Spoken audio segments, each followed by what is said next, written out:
Hello, my name is Rich Howard, owner of Architectural Builders Supply. This video is to bring you a closer look at the Hager number 3938. This is a 5-inch dead latch, 5-inch backset dead latch, 1-inch round corner faceplate, 1 inch with radius corners. This is in the US26 finish, which means polished chrome. I know that the client who's purchased this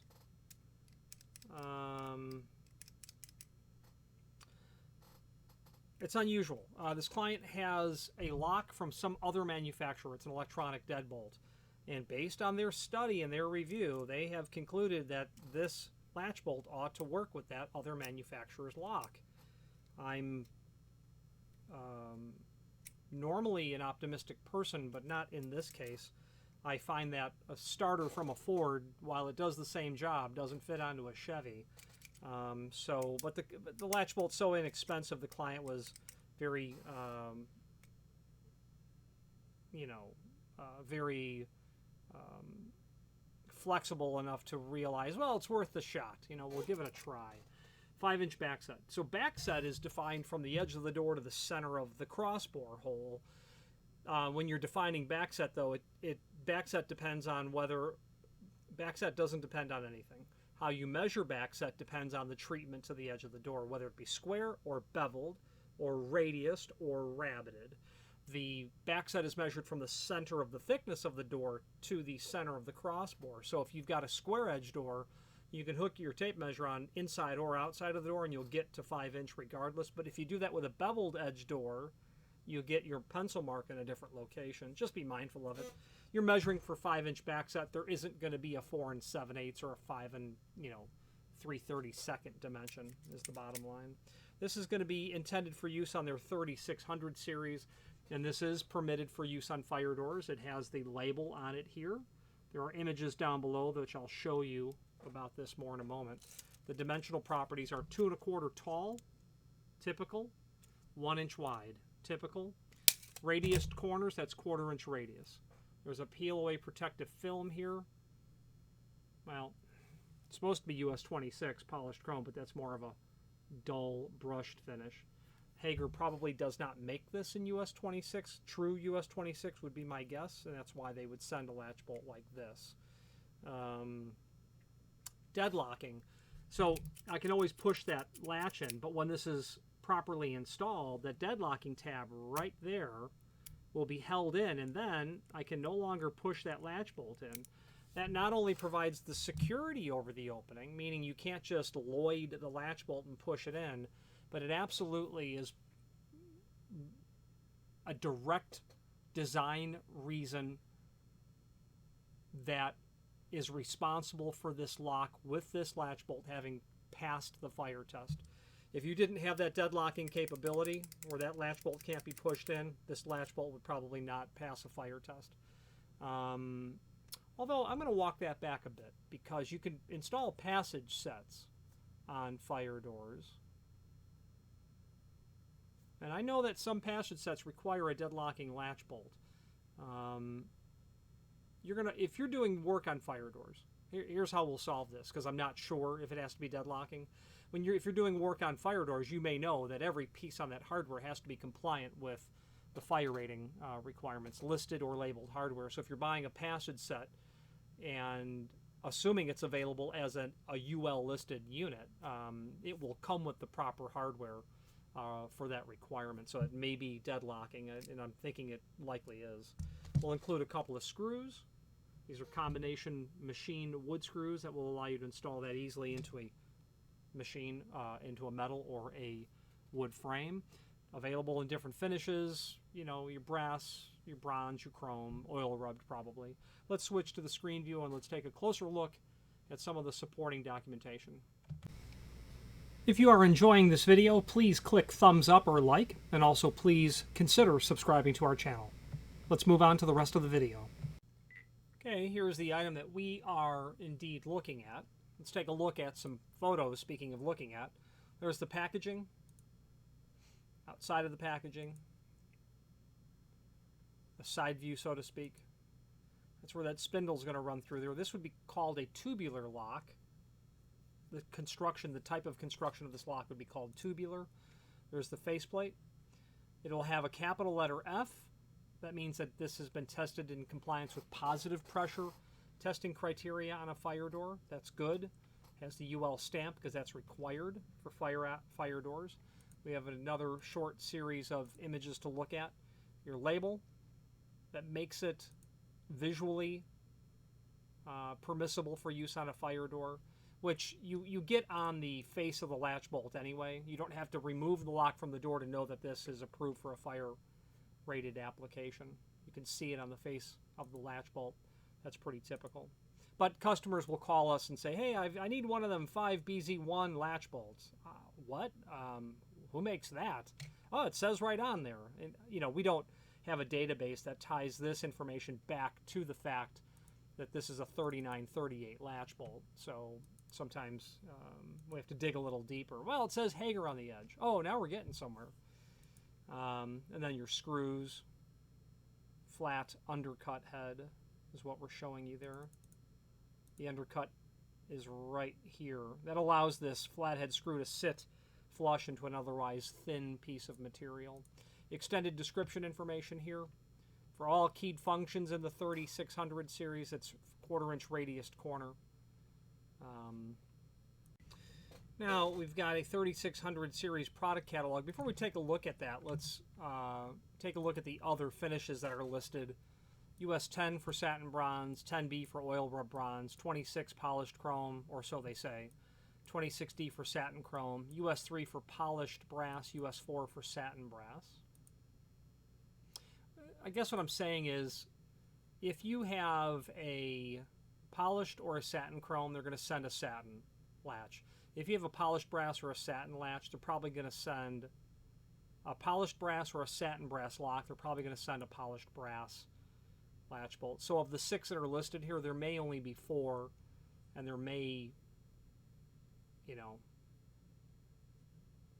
actually, there may be 4, there may even be less, but probably just 4 of these 6. Now, link down below here to the 3600 series product catalog. Let's take a look at that. This is going to show you an overview of this tubular lock series. It's nice because you can see the entire lock series naturally, but you can also take a look at all of the other replacement parts available. So you might not need the radiused corner. You might need a square corner. This is a 3938. Here it is. 5-inch backset, 3938. And then you can go with an SC or an RC. You might say, wow, I don't need a 5-inch backset that's deadlocking. I need I just need a spring latch because I have a passage set. Well, here it is, 3939. Adjustable versions. Drive-in latches are available as well. And then the replacement strikes are here as well.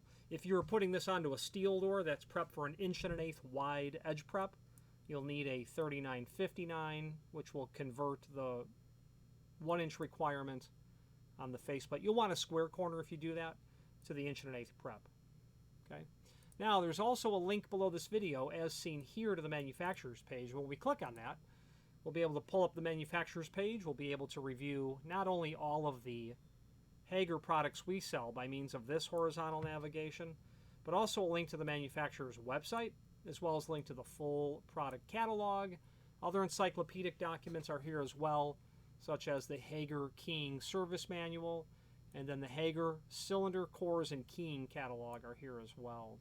Let's wrap up this video on camera. If you've not hit subscribe yet, we would very much appreciate if you did, and hopefully you're enjoying this video. Now, let's get back to it. In conclusion, this is a relatively common piece of equipment that you're going to end up buying or finding. We don't sell many 5-inch backsets. 5-inch or greater than 2 3/8, 2 3/4. If it's not 3 3/4 or 5-inch in a hospital, then the common exposure that you'll have to seeing 5-inch out in the world would be 1950s and 1960s construction. Residential projects were done very commonly with extended backsets. It was the vogue thing to do, to move that backset way over.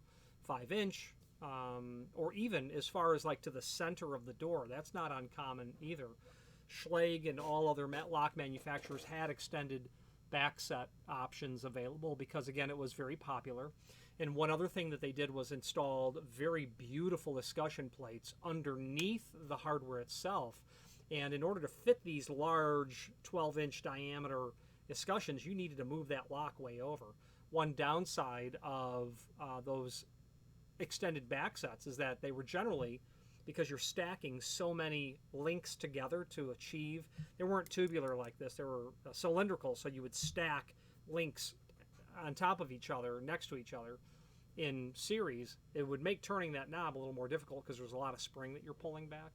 But really, really neat looking stuff. If you have a pair of 3'6" doors and they're 8 foot tall, and you mount those trims right in the center of the door with beautiful large escutcheons, in an elevation perspective, that's going to look pretty cool. That's going to look really nice. From an operational perspective, it may not work the way that you want it to real well. Turning a knob and then pushing a 42-inch door from the center of the door, maybe not.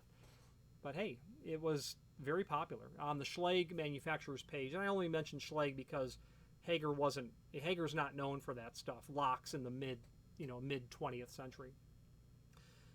Schlage and Sargent and many other lock manufacturers, and Hager is known as a hinge company back then. They will have in their old catalogs lots of options. Trimco is a manufacturer of trim and auxiliary, and I don't know that I have any old Trimco catalogs, but I do certainly have Schlage, and you'll see that stuff. And I have a couple of those cool escutcheons in my personal lock collection.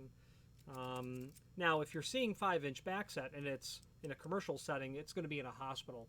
They'll have push-pull latches. They want to move the hardware away from the edge of the door because you're literally hitting a paddle or pulling a paddle or pushing it, and you might be doing it with your elbow. You want more room to get the door open because in a hospital, what's occurred, I've washed my hands. I want to hit the door to go in, and that's why they'll extend that. And those backsets are 3 3/4, but more commonly 5-inch.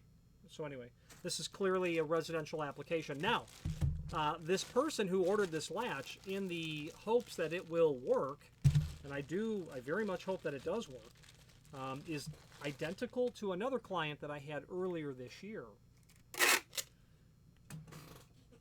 Why do they need 5-inch backset? Both of them have doors that were from the 1960s. So you've got a door from the 1960s, and hey, it's the year 2021. We're getting over COVID, hopefully. And you know what? I want electronic combination. Access control, electrified electronic locks, and electronic locking setups have been slowly but most surely creeping into the industry since the 1960s or 70s, for sure. Electromagnetic locks definitely existed in the 1970s for hardware, probably the 1960s. So you want a lock that you can get on your Bluetooth on your phone or Wi-Fi. You want a lock that you can hit a code. Sure. You want a lock that you can give the Amazon delivery driver a one-time code or his code to get into the courtyard to put your package because you're ordering from them constantly. But you don't want to get rid of your door because the only backset you can get is a 2 3/4 backset on the lock. And Hager does not make any electronic deadbolts that I'm aware of. I don't know who the client ordered their electronic deadbolt from, what manufacturer. Schlage has an electronic deadbolt with a 5-inch backset, but that's not why you're seeing this. This is something a bit different. But both of these clients, this and the other one I'm referring to, they had doors from the 1960s that, as I said earlier, feature commonly because it was so popular in extended backset. Any questions on the 3938 RC and the US26 or any other Hager product, please feel free to reach out to us. And thank you. Again, thank you for watching, and if you've enjoyed this video, please click thumbs up, please subscribe, and maybe even send the video to someone that you know. Thank you.